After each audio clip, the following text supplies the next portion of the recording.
welcome to this webcast and now podcast. Yes, in our series on healthcare, kindly brought to you by our sponsors, Develop Consulting, but more from them later. Today, we've got a fabulous panel and quite a big subject, and it is that 10-year plan. And can we implement change while protecting patient outcomes? So my panel who are going to talk about this and what that 10-year plan means, I will introduce them in a moment and I'll ask them to introduce themselves. But firstly, if you are watching or listening to this live, this is as much about you. We have a comment section. Please put in your comments and your questions for our stellar panel here, and we'll see if we can answer them. And as we tackle this massive 10-year plan. So we've got Natasha, we've got Nick, and we've got Steve. First, I'm going to turn to Natasha. Natasha, if you could introduce yourself, but while you're at it, just answer me this tiny little question. The 10-year plan represents possibly a significant transformation for healthcare delivery.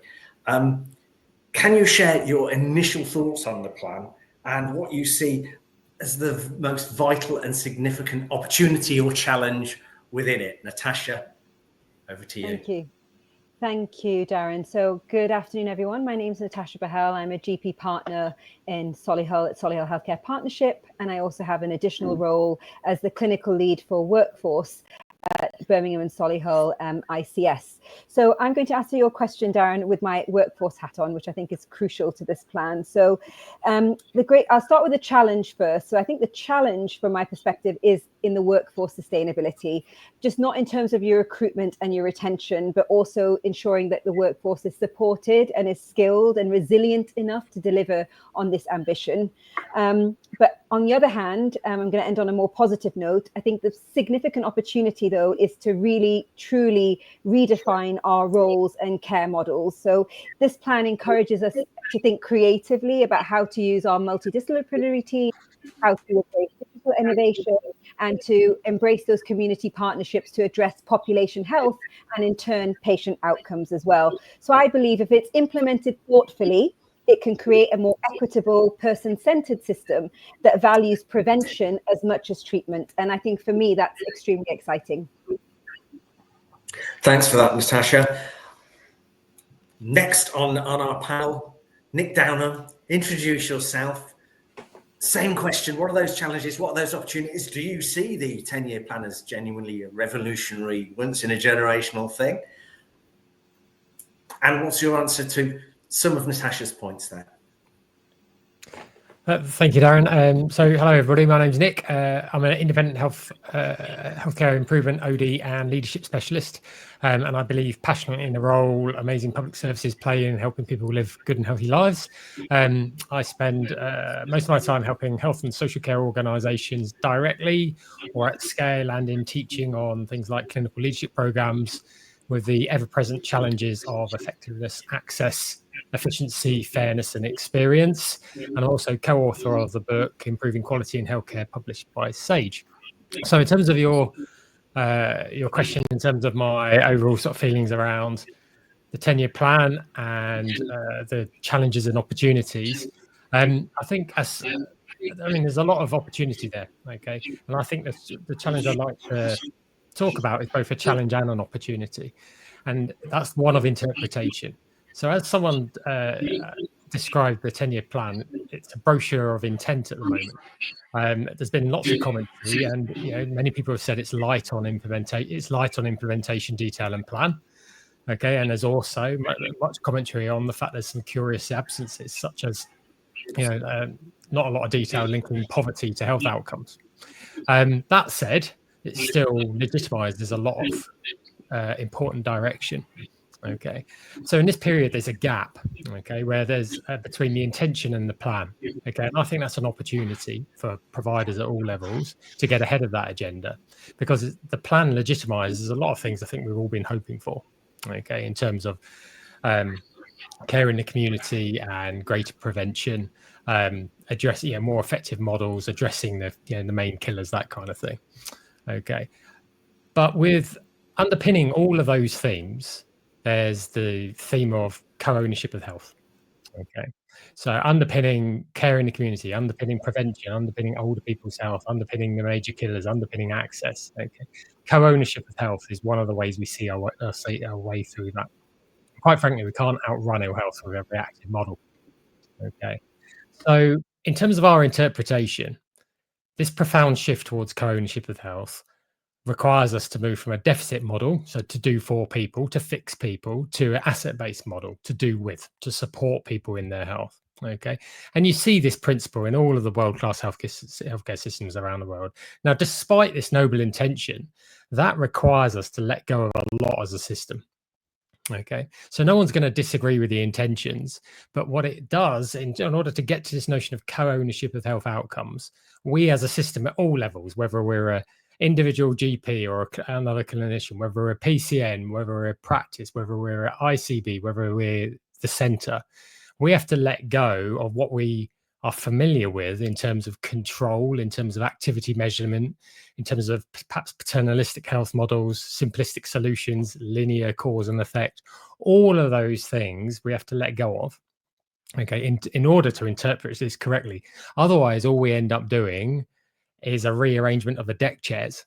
Okay, and the lesson, I think, can be looked at the last 10-year plan, which actually contained a lot of what we're trying to do again. Okay, so some of this isn't new, but there's something about how we do this that's important. It's something about the interpretation.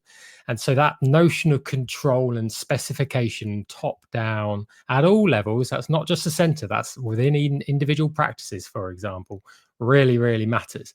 Now, last thing, and I know I'm going on a little bit here, Darren, so apologies, but when we look at community co-production and asset-based community development and co-ownership of health, we can learn a hell of a lot from our colleagues in social care, local authorities, and the VCS. Okay, because they've been doing this for donkey's years. Okay, so there's no partnership in health if one side owns all the control. Okay, so that's what the challenge is to me. So that's the interpretation and our notion of how we get stuff done. Because I think sometimes it's not the intention that's the problem, it's how we go about things. Okay, the ideas are good. Okay, so for practice leaders, for partners in practice, for PCN leaders, for ICB leaders, for the centre, the challenge is to change how we currently incentivize, measure, and control our work, because that's going to be the liberating factor to allow our workforce to do different work in a different way. Sorry about that, but that's a little bit long, Darren, but hopefully that got to the point. Nick, it's a big subject. It's going to take some big answers sometimes. Finally, on our stellar panel here is Steve Bone. Steve, if you could introduce yourself briefly and then come back to this question. What are the challenges? What are the opportunities? And perhaps you'll just add 2 bits to that. Nick mentioned we've been here before, have we? Is this the same? Are we going to go through the same things? Have we learned anything from before? And the other piece, addressing the question at the top of the screen there, can we really implement such a big change as the 10-year plan? And I think not just protect patient outcomes, but improve them. Steve. Thanks, Darren. So yeah, my name's Steve Boehm. I'm the MD and one of the founders of Develop Consulting.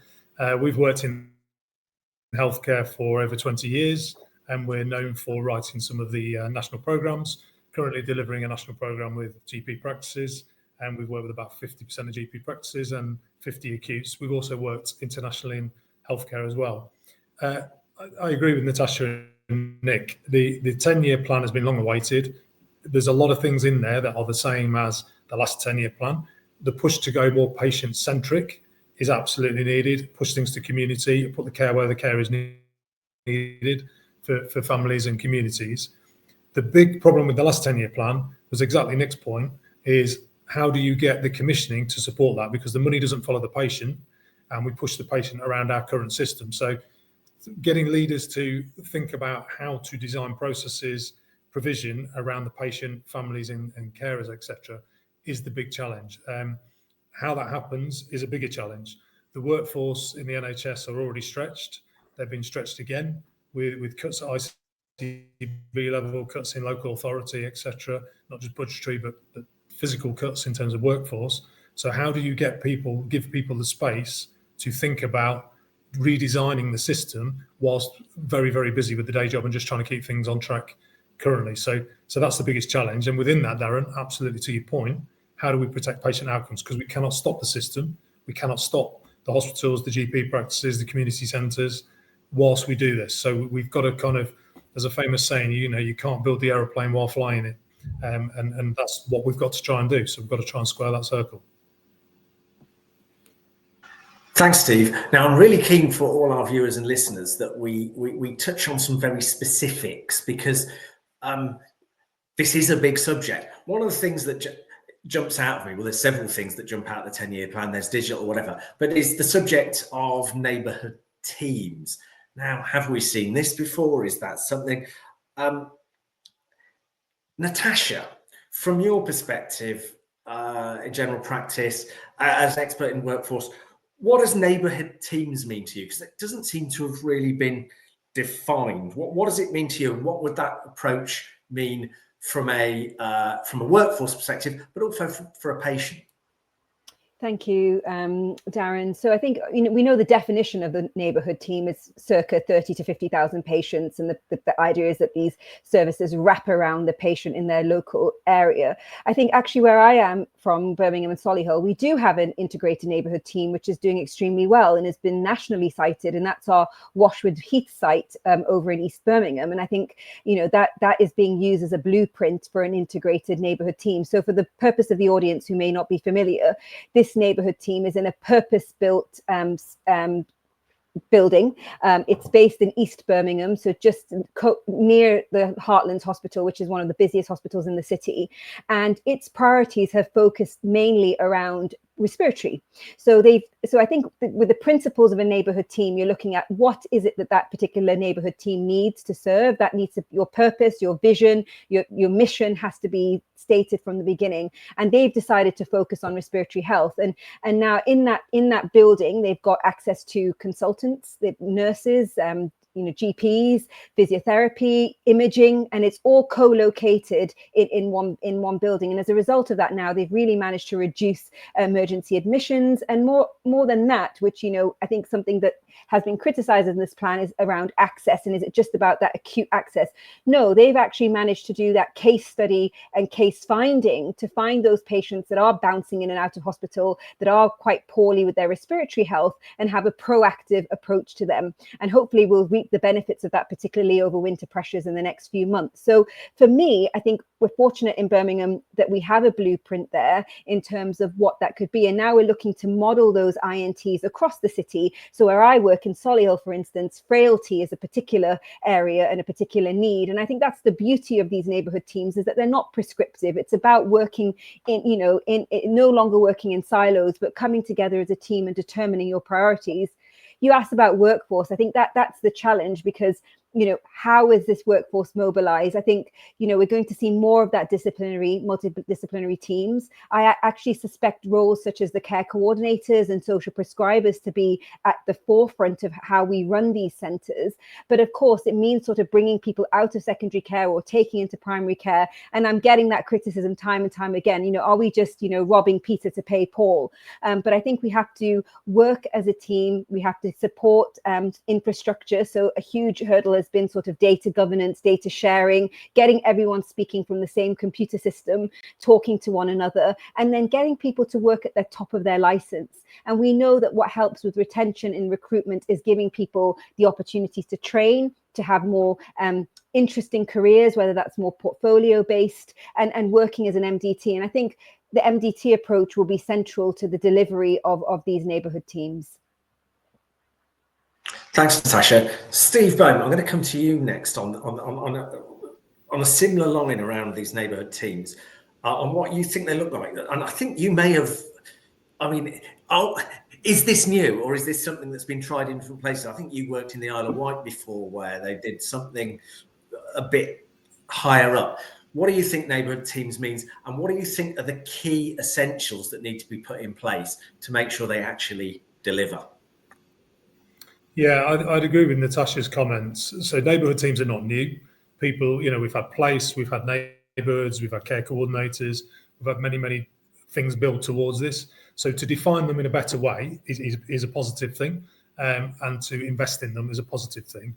I agree with Natasha, it's all around the MDT, because even when you look across communities, primary care, and even into acute, there's multiple tasks being done by similar organisations or providers, and we could streamline and take some of the waste out to be able to do it once and do it by one team and coordinate it through the MDT, rather than, for example, two teams going into the same household to look at the same patient for very similar things. So we could streamline a lot of that effort. If you look to the New Zealand model, if you look to the Isle of Wight 10 years ago, we actually put, it wasn't called Neighbourhood Teams, but we put a call centre into the top of the acute hospital there, which coordinated 111, 999, community services, etc., social services. And that was an enhanced MDT looking at patient. Now, the population is small.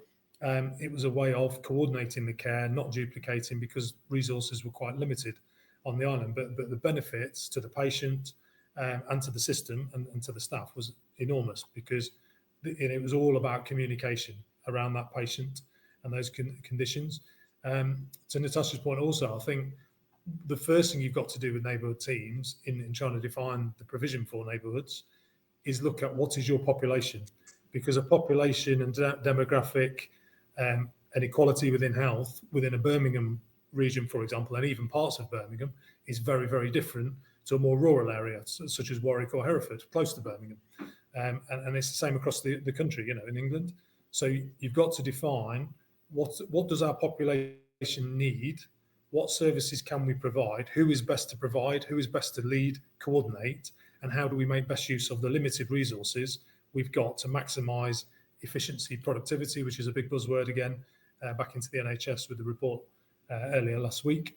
How do we provide the right provision at the right time for the patients and in the right financial envelope as well?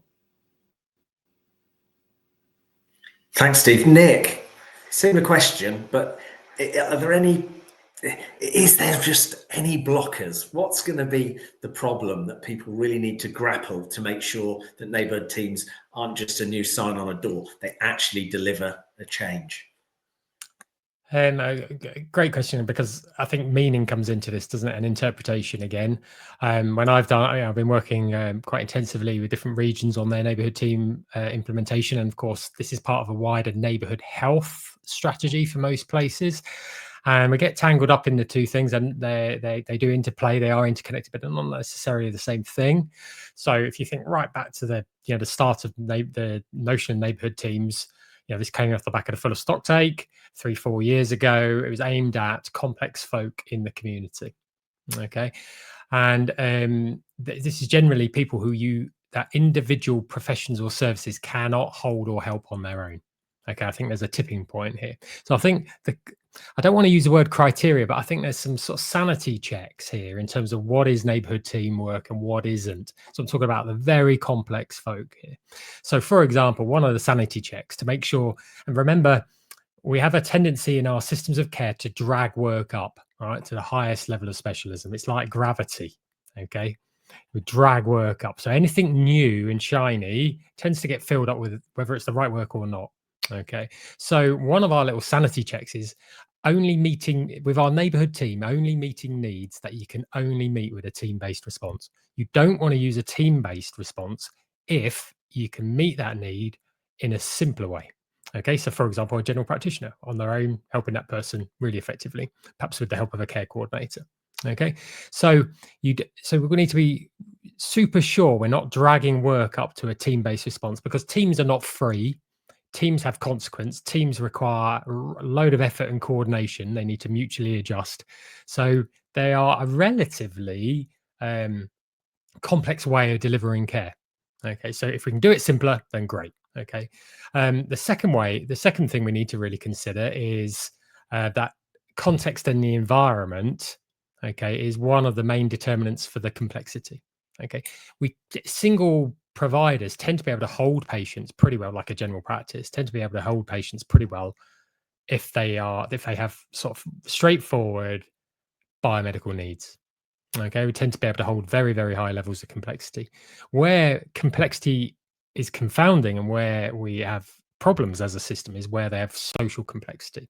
Okay, so we shouldn't just think about complexity in terms of in terms of biomedical complexity, straightforward medicine, complexity is all about the social context of that person. In fact, someone with relatively low biomedical needs, relatively simple walk in the park for someone of Natasha's skill, right, actually becomes hugely complex as soon as their social their context is complex. Okay, so it's the social complexity that's a real confounder in all of this. Okay, and the last, I suppose, sanity check, and what I'm doing is referring to some work I do with my colleagues at the Primary Care Network Academy. The last sanity check in all of this is that we've exhausted all efforts to meet those needs with that simpler model.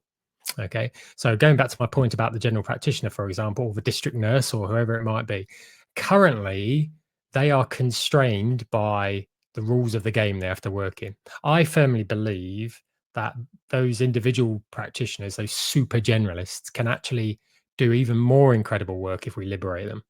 Okay, so there might be a little bit of a meeting of two different schemes here where we liberate our super skilled, highly skilled generalists. They can hold more complexity, and at the same time, then that ensures the super complex folk are the INT folk. Okay, because we shouldn't just create an INT because we are constraining our super generalists. We don't want to, that's a really expensive way of getting at the problem. If we can liberate our generalists, liberate our skilled staff, then that's a much better way of helping folk, and it's much more effective and more cost effective for the system. Thanks, Nick. Steve Bowman, I'm just going to come to you, a bit of follow up on this. Natasha touched on it in her answer. Workforce is everything here. We've got a pressured workforce, a disparate workforce when you're starting to talk about teams. How can we infuse the workforce and enable the workforce to change their work patterns, change what they're doing, to not just get better patient outcomes, but to make their lives easier as well? How are we going to actually do that and get that workforce engagement? Yeah, again, it's a huge subject. It's probably another webinar's worth, but there is something, and Jim Mackey's been talking about it recently as he's been out promoting the 10-year plan and other things, about doing the basics well. Because if we get back to basics and do the basics well, that frees up time, and that frees up valuable time to the point Nick made, to deal with more complex patients, but it frees up valuable time to do improvement. I've always had a saying that it's very hard to be in it and on it. So it's very hard to be in the day job and then take a step back from the day job and improve the day job. So we need to liberate time in the staff, and the staff have no time. And as we mentioned at the start, we'll have less time as cuts take shape and there's less staff to do the same amount of work or more work. So we've got to liberate time for people, because when you do get people in a room and you do get them to generate ideas, those ideas are powerful. They're the most skilled people. They're at the coalface, as we say, working with the patients day in, day out, working within the system. They know what works, what doesn't work, and what needs to change. And it's often the simple changes that can liberate more time. And it's almost a self-perpetuating or fulfilling prophecy, really, where, if we can create some time, we can generate more time off of that time. But we've got leaders have got to give people time or take people out of the day job. And that might be painful to start with, because it might mean we need to stop doing things, but we've got to generate some time to then generate some more time. Thanks, Steve. Natasha, you sort of mentioned workforce earlier. What are you seeing in your day-to-day working life in terms of the alacrity with which workforce are going to grab change?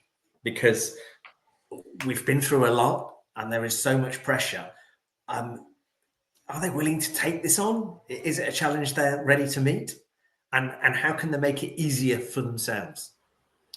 So yeah, excellent question. If you don't mind, I'm going to talk a little bit about my own practice, because I've been living and breathing it for the last sort of 8 months, and we've now implemented our digital front door. And initially there was a lot of change is not easy for all, and there was a lot of worry about how it's going to work, and to the degree, because we've brought in sort of a digital front door using a digital platform, some staff were worried about redundancy and about whether they're going to lose their jobs and AI is taking over. So we've been on a bit of a journey with them, and in terms of taking them on that journey with us. And I think that's what I've learned from it, that engagement has to be embedded into the change process. If you impose it on staff, it's rarely successful. And what we've done is co-design with our staff. They are the experts in what they are doing. You know, I'm not a care navigator. I'm not on that phone every day. So we have really empowered all the different staff groups within the team. We've had to release time in order for people to be able to engage with this. We have a quality improvement forum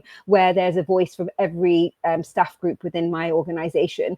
And through that, you know, and it's taken time. It's taken over a year. We've had protected learning time away from the practice where we've closed the practice down for an afternoon to be able to do that. But the result now, you know, the tangible and intangible benefits, we're reaping those now. Staff are happier, sickness rates have reduced, patients are happier because they can get through. Our access models has completely changed. So I think what I've learned is that, you know, we've got to address that psychological contract. Just giving people more and more to do, it's not going to yield any results. We've got to inspire our workforce. We've got to retain them. We've got to visibly invest in their health and well-being, amongst other things. We've got to show them that there is career progression. So for our care navigators, for example, there is a whole, we've created a bespoke career path for them. So they go from sort of basic care navigator all the way to expert care navigator, and that attracts additional remuneration, because who just wants to be on the end of the phone all the time? You know, and I think we've got to be compassionate, we've got to be transparent, and we must be responsive. So, you know, it's not easy. It's nothing that's going to happen overnight, and it really is a journey. But, you know, stick with it, and you will get those results.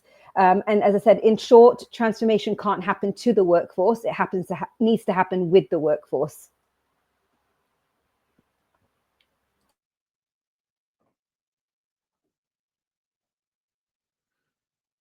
You're on mute, Darren, sorry.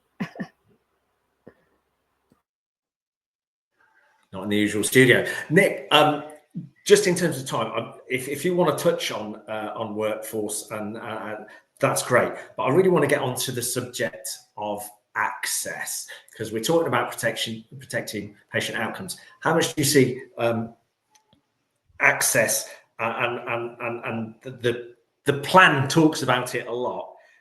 How do you see that actually affecting patient outcomes, as opposed to just being a false marker? Because access doesn't necessarily mean better patient outcomes all the time. Great question, and it's a really strong theme in the 10-year plan, and probably one of the, I suppose, legacies or shadows from previous plans I see. That's the biggest shadow or legacy that I see in the new 10-year plan, is this notion of access being a huge priority, as in speed, timeliness, volume of work. Okay, and I suppose it's tempting to see, especially under demand pressure, it's tempting to see access as, you know, do more work, do it quicker, as the answer to a demand problem. But the work we've done together, and our lived experience of hundreds and hundreds of practices, you know, we're talking about primary care here and general practice, is that it's simply not the case that doing more even reduces the access weights and reduces demand. It's simply not that case. You know, I've worked in a lot of practices now, and we've done the analysis where practices have put more and more appointments on, and the demand has not gone down. Okay, the pressure is still there. There's, you know, there isn't that kind of pot of gold at the end of the rainbow where everything calms down. There's something really interesting going on. And I think, yeah, I mean, there are lots of reasons for that, but I think one of the reasons is the existing inequalities and existing models still remain. So if you put more, if you create more capacity, the same people use it as you did before. It doesn't necessarily mean new people use your service. The same inequalities are still there unless you're extremely deliberate about it. And then also, in terms of access, more of something doesn't mean it's more effective. Okay, and we see, you know, long-term, you know, looping of patients, high volumes of patients, the same patients going over and over. So for me, most practices are, you know, when they've got more capacity, they're not seeing any more people. They're seeing people more often. Okay, they're seeing the same number of people more often. And that's a really interesting thing. That's the product of focusing on access. So to me, if we want to reduce delays, if we want to increase timeliness, we've got to be much more focused on effectiveness of our model. How effective are we at meeting needs? Because demand only goes down if you meet need. Demand doesn't go down if you just do appointments. You have to be super effective in your consults, super effective in your MDT working. Okay, so to me, it's back to basics really. In terms of solving the access problem, it's much higher levels of continuity over long periods of time. Again, figuring out who needs continuity and who doesn't, because it's mathematically impossible to give it to everybody. Okay, it's doing the unsexy work. It's looking at multi-morbidity care and long-term condition management. Okay, stuff that's been really marginalized over 4 years. We've not had our eye on that. And you can see that in, for example, the national statistics on the diabetes 3 treatment targets that are all going down. We've had our eye on access, not on the effectiveness, for example, of long-term condition management. So I think it's a real back to basics call. Relational care, continuity, properly focusing on inequalities. A fair access model is not fair in terms of outcomes. Okay, and then getting at long-term condition management. So in a nutshell, effectiveness trumps volume. That's the way we reduce our demand. Thanks, Steve Bohm. Access is huge in the plan. Productivity is huge in the plan. But they're not the same thing, are they?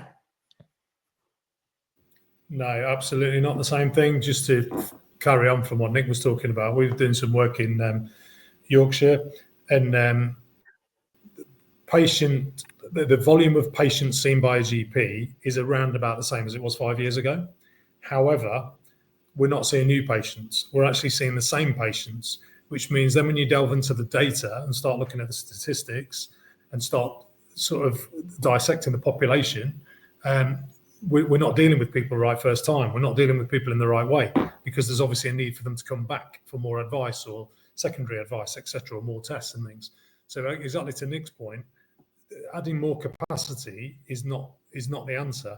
Looking back to, which links back into neighbourhood teams, looking at your population and what they need and why are we seeing these patients in the first place and who else could be seeing these patients. So one of the things we do through our national programme work in the GPs is, yes, we help practice to improve their effectiveness, but we also look at how they are triaging their patients and where is the most effective place to put their patients. And it might not be with a GP. In fact, in some cases, up to 30% of patients shouldn't be seen by a GP. Other parts of the system can see them, whether that's a nurse, pharmacy, and other things. So again, back to this population health piece, linking into neighbourhood teams, we've got to look at the data for our demographic, for our population, and for our region. Productivity then, Darren, is a separate subject and it's quite interesting. So there's various stats and there's various things across HSJ and the media, etc., at the minute saying productivity dropped by, I think it was 23% post-COVID or during COVID, and only now are we still 11% behind where we were 5 years ago. So more money going into the NHS than ever before. However, productivity is still 11%, or predicted to be this year, behind where it was. And if you compare that to an industry, for example, so we do a lot of work in airports as well as healthcare, passenger numbers, not patient numbers, but passenger numbers are up over 25% on what they were pre-2019. People are flying, people are going abroad again. But staff numbers are less than they were in 2019 because a lot of the aviation industry, a lot of the airports laid people off. Obviously, Brexit happened within that time, and they said they haven't recruited back the same number of staff. So their productivity measure is they are now processing more passengers than previous with less staff. So that is a true measure of productivity or effectiveness of those staff. We need to adopt something similar in the NHS, and we need to look at how effective we are at managing patients. And to Nick's point, it isn't just putting more appointments on or greater access. In fact, in some cases, it might be to reduce the time a GP sees a patient, i.e. give a GP more time, because then we can be more effective with the appointment to avoid somebody coming back later on for more advice or a second appointment or a third appointment. Thank you, Steve. We've got questions coming in from our audience. If you're live, do use the comments section, which we will try and get to all of those questions towards the end of this. Natasha, if you could just touch on your GP, that access and productivity. Again, can you just concur that having more appointments doesn't make you more productive? Absolutely, I concur, and we've tried that model. It's you know, it's like you go and add another lane to the motorway. I can guarantee you that it'll be filling within 5 minutes. It's the same principle. So for us in my own organisation, we recognise that, and we've actually changed the GP model. So we actually have 15 minutes now in our routine appointments, but there is an expectation that we will do everything in those 15 minutes and deal with multiple problems. Look at the quaff box. You know, try and do as many touch points within that consultation so that the patients aren't coming back again and again. And we're actually seeing the benefit of that already in such a short amount of time. So as I think, sorry, forgive me who said it, but, you know, it's the same people that churn that we were seeing. It's the same people, you know, you come on call and you're like, I'm sure I spoke to her last week. What's she doing on the list again? So we realized that it was the quality over the quantity. And the GPs as a result are much happier because they feel they've got that breathing space. I just want to talk a bit about AI. I can see some comments in the chat about AI. I mean, we've embraced some sort of AI tools now, particularly around scribing, automated scribing, and again, the difference that has made to your clinic, to the well-being of staff, to the quality of the consultation. So, you know, as I think Steve said, it's sometimes the simplest answers that bring the most benefit. So, you know, let's embrace digital sensibly, and you know, and I think someone's worried about, you know, have they seen sort of layoffs in the NHS as a result? I can only speak from my own experience. Because my staff are using AI tools, that's actually released time to care. And as a result, now I've got care navigators who can ring my housebound patients that we haven't heard from in a while and say, are you all right? Is everything all right? And we could never dream of doing anything like that before. So, you know, I don't think we need to be afraid of redundancy per se. I think it's just, again, using your workforce effectively. If you've got the low value stuff that can be automated, what can you get your skilled professionals to do in place of that? Nick, I want to talk about how we can put in the basics. What are the basic things if we're going to genuinely change what we do for this 10-year plan, what we're going to do? But I just know in the questions, somebody's talked about the data. So practices don't understand unmet demand and they haven't got the data. I think you've got experience of implementing it and getting that data and changing how a practice and therefore a neighbourhood can work. So I think perhaps a couple of questions in there then, Darren. So sort of basics in terms of the model of care, and then some of the enablers in terms of, you know, how might we get at some of the data as well. I mean, I touched on some of the basics, didn't I? I think there is real basics in terms of the, and we've got a real primary care focus on this, and so we'll carry on with the primary care focus. But there's a real case for back to basics primary care. And general practice in particular. So we talked about, you know, really good, effective multi-morbidity care. Yeah, and there are still many practices that are stuck with fragmented long-term condition management systems designed around diseases, not people. Okay, and all that happens is those folk loop round in terms of same-day access when they don't have their needs met and their conditions get more complex. Lots of the commentary in the chat talks about access systems and beginning to, I think we're getting cleverer. Lots of practices are getting cleverer with their access systems. So a lot of practices went hook, line and sinker for digital access systems. And now what we're doing is beginning to understand the implications of those. In some cases, getting to a much more mixed model of access, which doesn't perpetuate access inequalities. I think that's super important. While we're still on the subject of model, especially in general practice in particular, the untapped thing for me is interprofessional variability and peer scrutiny. So most practices are getting bigger and bigger.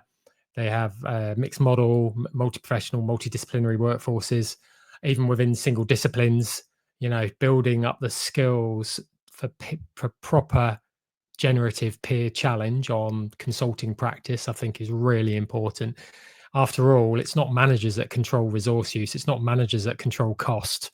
It's clinicians. It's the decisions clinicians are making every single day with patients. That's what controls cost. That's what controls resources. Okay. So the variability, the unwarranted variability between those professionals is super important. Now, we've been trying a massive experiment over 10 or 15 years on how to control clinicians through various methods of, I'm trying to think of a better word, but various methods of policing and guidelines. Okay.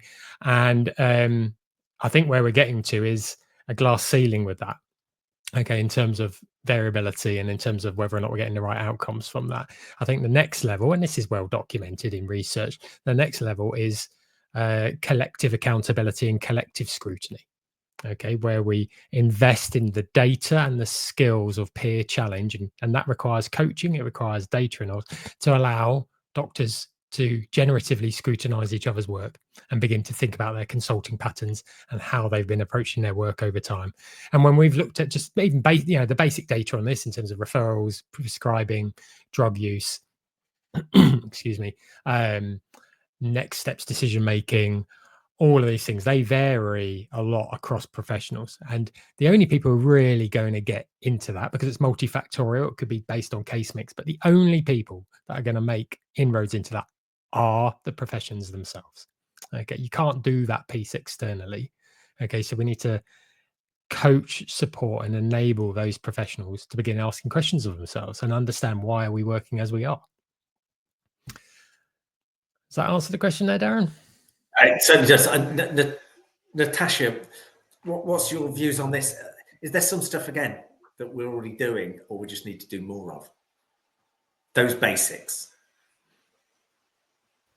So, yeah, no, good question. I think understanding, so we did a lot on our capacity and demand, and we decided that was our basic, because we didn't really have any sort of grip on that. So that for us, that was our basic. And then actually developed consulting, a plug for them, because they came in and helped us with all of that work, and even just changing our telephone system from analog to digital to understand the call volumes, what time of day they were coming in, what was the dropout rate, what's that unmet demand. So it really is, for I think, in an average GP practice, because again, I can see a comment in the chat where they've said practices don't even have the basics. So I think we don't need to go out and reinvent the wheel. It's just understanding what's your patient flow and what's happening in your practice, and then from there building those principles in terms of where you may want to go next and where you feel you can make those efficiencies. So and I'm plugging Develop Consulting now, but they've got a brilliant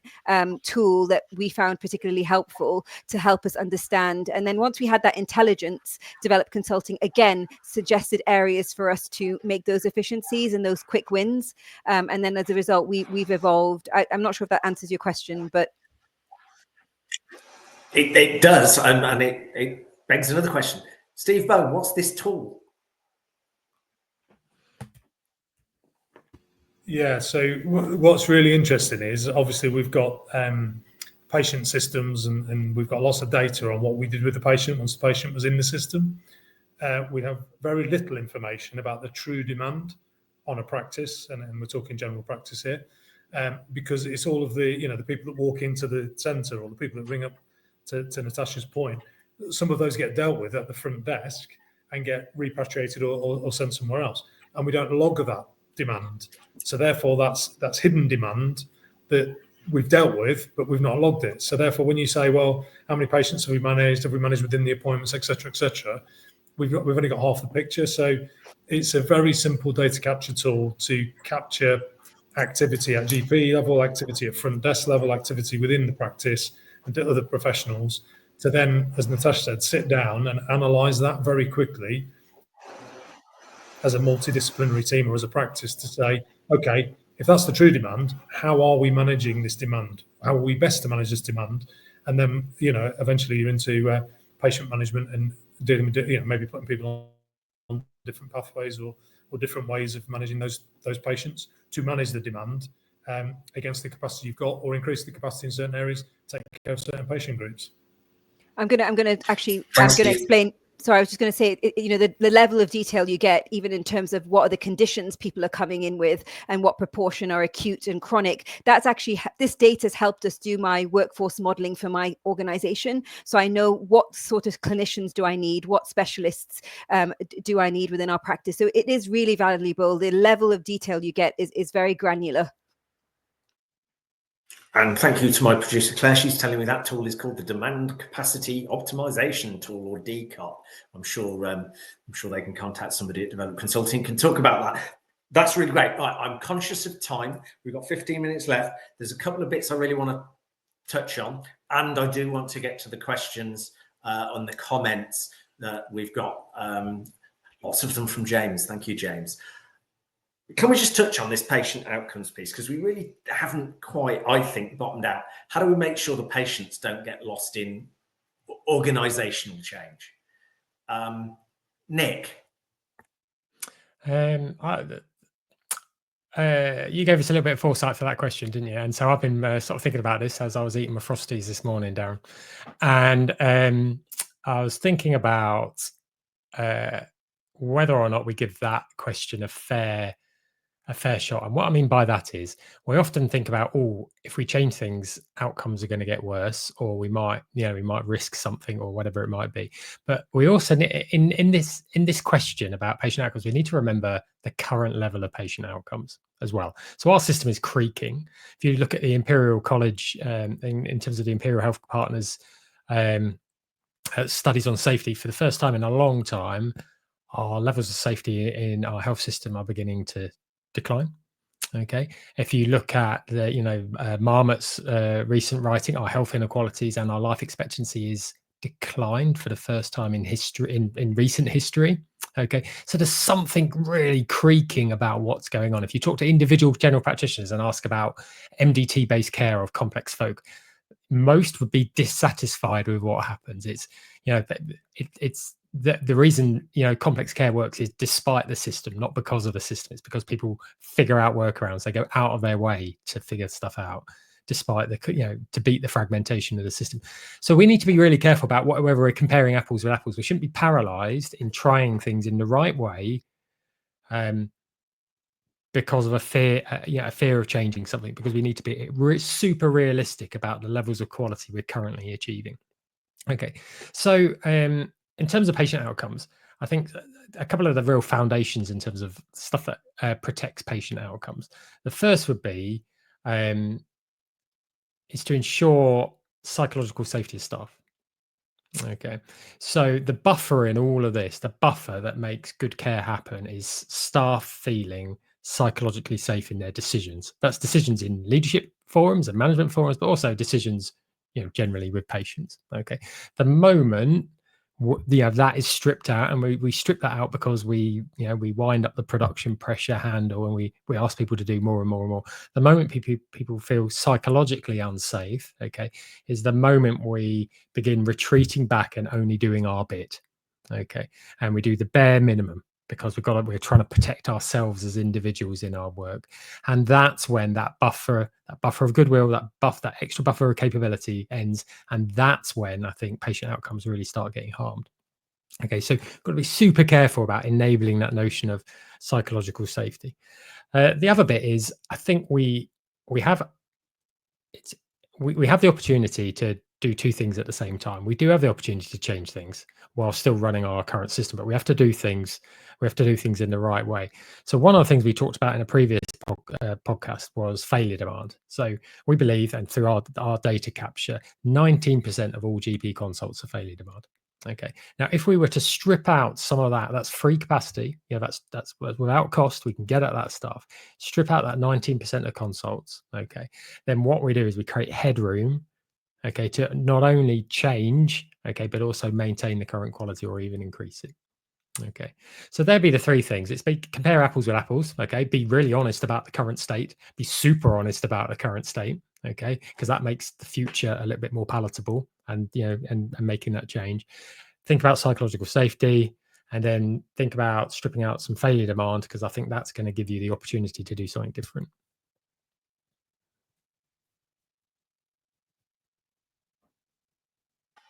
Thanks, Nick. Natasha, here's an opportunity for you. What do you think, in order to protect those patient outcomes as well, what do you think we need to be doing at PCN level, and also speaking up to ICB level? What actions do you think they need to be taking today to not only implement this change, but protect those patient outcomes? What do we need to ask for? More money. So you've got your again, we've got sort of our local enhanced service offers, which sort of determine what we prioritize as a practice, because unfortunately, we've got to earn our income as well. We can do all the good things in the world, but they come at a cost. So I think a lot of what our patient outcomes, good or bad, is driven by what we get reimbursed for, whether through that's ESOs or QOF or things like that. So I think back to your question in terms of it's that local intelligence and putting the pressure on at the ICB or commissioners if you feel that's not aligning with your patient outcomes. I think there's just there's a lot to do. Okay, there's endless amounts to do, but we have to be realistic.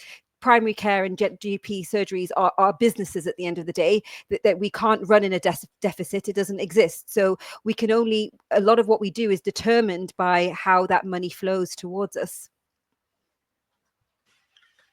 Steve Bone, aside from money, which everybody wants, what do PCN leaders and what do ICB leaders need to be doing today, getting on with it, if we're really going to deliver a 10-year plan that delivers genuine change at the same time as protecting patients, in fact, improving things for patients?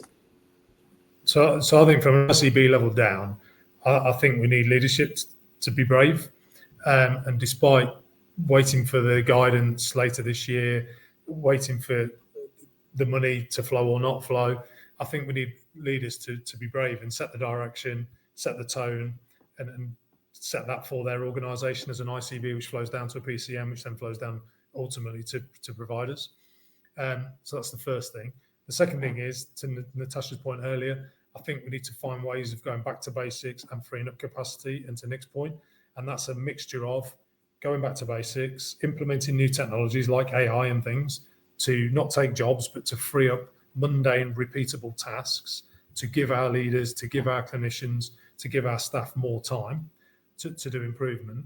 And then I think we've got to take a brave pill at a local level, at a PCN level and at a practice level or an acute level, wherever you work, to actually trial things.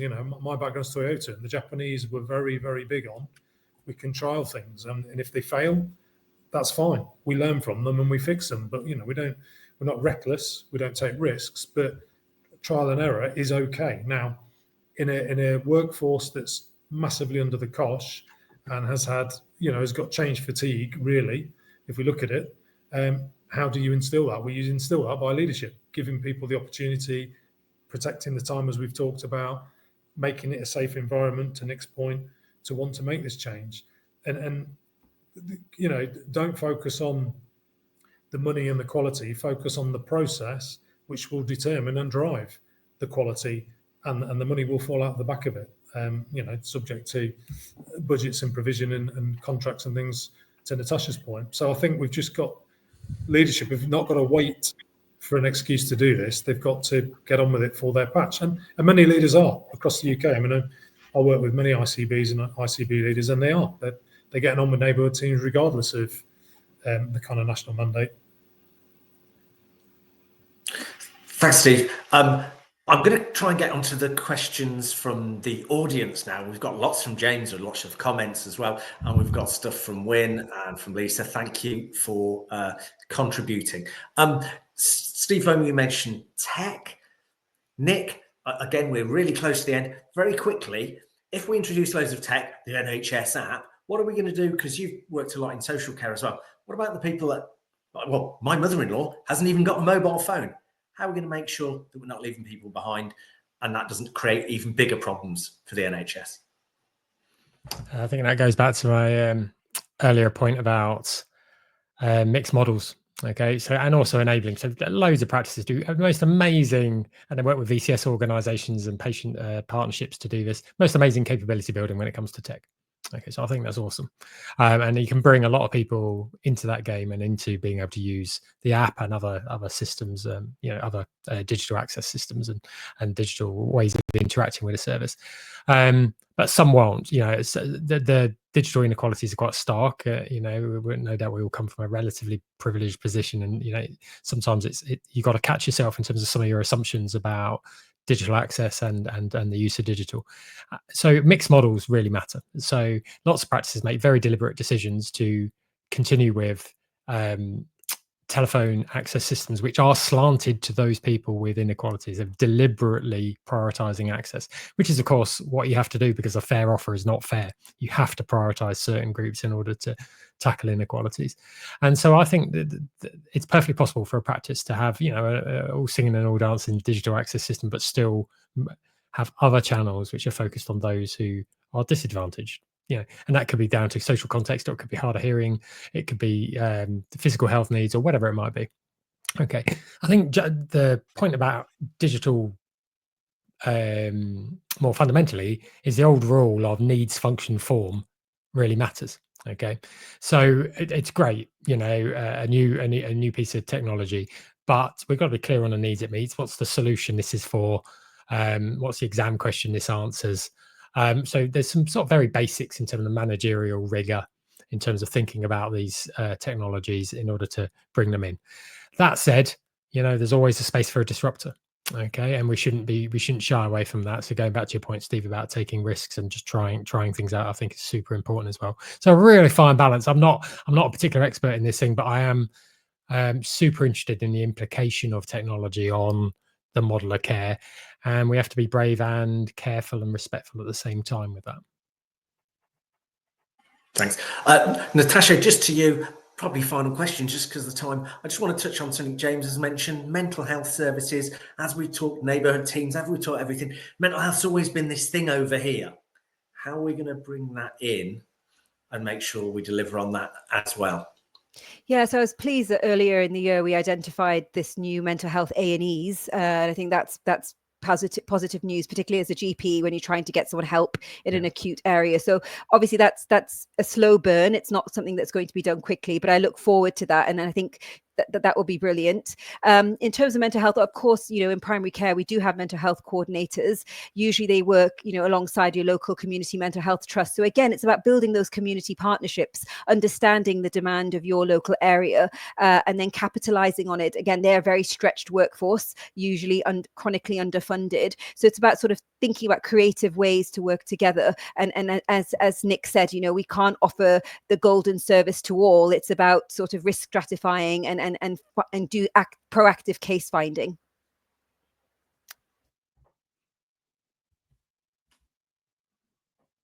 Thanks, Natasha.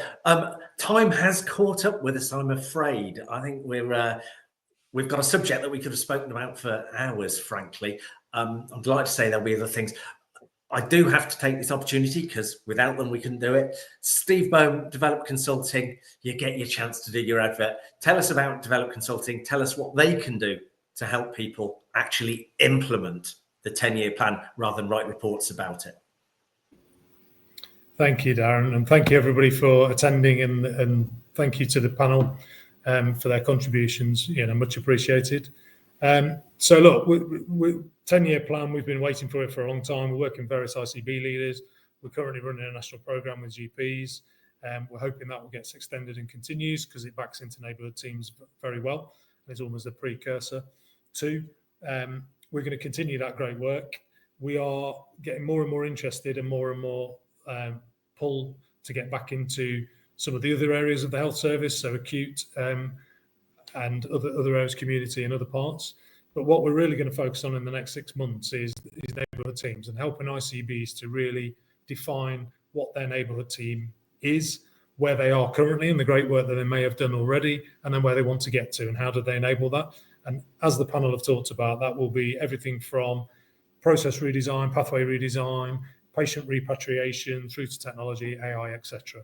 And more importantly, it's the how, not the what. I think the what is very well understood and people understand what they want to do, or it's the how they're going to enable that and make that happen. As an offer to people who have attended this session, and the stats were running at 140 attendees, so that's very well attended. We're offering 5 free neighbourhood assessments, and what we call assessments. So that's where we as a consulting team will come in and help you define the how and your plan and to get that. Now, we're only offering 5 places, and we're offering people to sign up by the end of August for those places. So if you are interested, there's a QR code at the top of the screen somewhere, or contact one of the team, and we can arrange, if you're successful, for us to come in and help you review where you are, define your plan, and define how you're going to enable this. Thank you, Steve, and thank you to our panel today. The time has run out. Natasha, Nick, Steve, you've been marvellous. Big subject. There's a QR code up there for Develop Consulting. If you're watching this live, thank you for contributing. If you're listening on a recording or watching on a recording, please subscribe if you're on the YouTube channel, because we've got plenty of other webinars coming up as we're going to talk about all the challenges that face you and how you can implement, make your work life better, and make life for the patients better. We're all going to go through a big change. Let's do it together. Thank you for joining us, and goodbye.